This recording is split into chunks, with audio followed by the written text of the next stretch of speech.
பூம்புகார் நகரம் தமிழ் பெருங்காப்பியங்களில் ஒன்றான சிலப்பதிகாரத்தில் புகார் நகரம் என்ற பெயருடன் குறிப்பிடப்படும் இந்த பூம்புகார் அல்லது காவிரி பூம்பட்டினம் எனப்படும் நகரமானது தற்போதைய நாகப்பட்டினம் மாவட்டத்தில் மயிலாடுதுறைக்கு கிழக்கே 22 கிலோமீட்டர் தூரத்தில் அமைந்துள்ளது. பூம்புகார் நகரம் இன்றும் ஒரு வரலாற்று தலமாக முக்கியத்துவம் பெற்று வீற்றிருக்கிறது.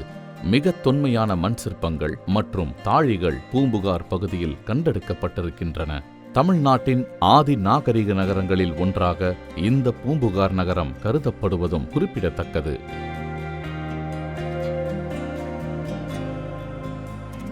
உலகின் பல பகுதிகளிலும் பெருவாரியான நகரங்கள் கடலோர பகுதிகளிலேயே காணப்படுகின்றன. இவை பெரும்பாலும் பண்டைய அரசுகளின் தலைநகரங்களாகவும் பண்டைய துறைமுக நகரங்களாகவும் விளங்கியுள்ளன. 2500 ஆண்டுகள் பழமையானது என கருதப்படும் பூம்புகார் சுமார் 15,000 ஆண்டுகள் பழமையானதாக இருக்கக்கூடும் என்கிறது திருச்சி பாரதிதாசன் பல்கலைக்கழகத்தின் தொலை உணர்வு துறையின் ஆராய்ச்சியாளர்கள் வெளியிட்ட சமீபத்திய ஆய்வு.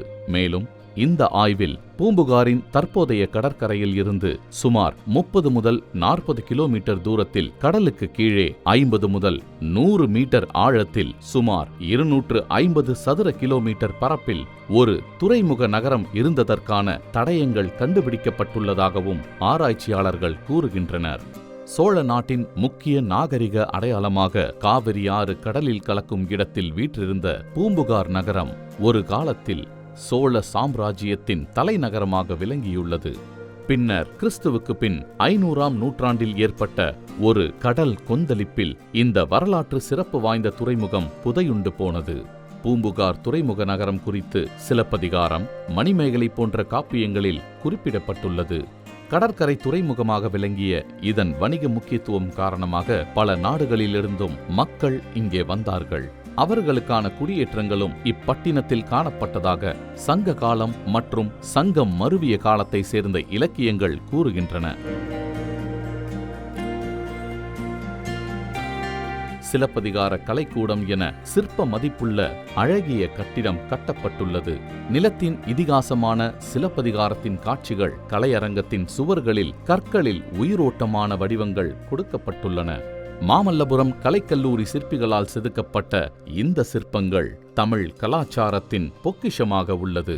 பூம்புகார் கடலடி அருங்காட்சியகம் என்பது மயிலாடுதுறை மாவட்டம் சீர்காழி வட்டம் பூம்புகார் பகுதியில் உள்ள தமிழ்நாடு அரசு தொல்லியல் துறையின் அருங்காட்சியகமாகும்.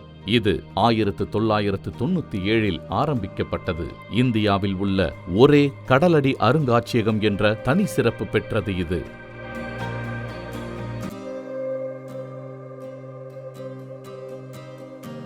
நீதி கேட்டு தலைவிரித்த கோலத்துடன் சிலம்புடன் கைகளை நீட்டியுள்ளதைப் போலல்லாமல் கண்ணகி கடவுளாக உருவகம் செய்யப்பட்டு அழகுரு வலது கைகளை அருள் பாலிப்பது போல் அமைத்து அணிகலன்கள் அணிந்து கால் சிலம்புடன் வடிவமைக்கப்பட்டுள்ளது.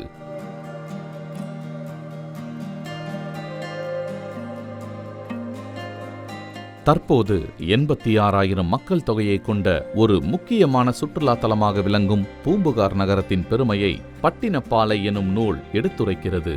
கரிகார் சோழன் ஆண்ட சோழ நாட்டின் பெருமை இந்நூலில் பதிவு செய்யப்பட்டிருக்கிறது.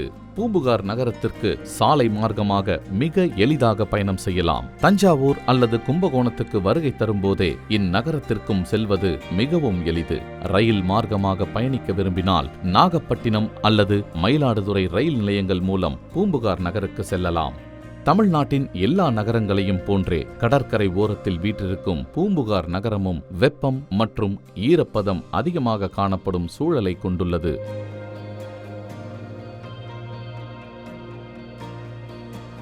டிசம்பர் முதல் பிப்ரவரி மாதம் வரையிலான பருவத்தில் இந்த நகருக்கு சுற்றுலா மேற்கொள்வது உகந்ததாக இருக்கும்.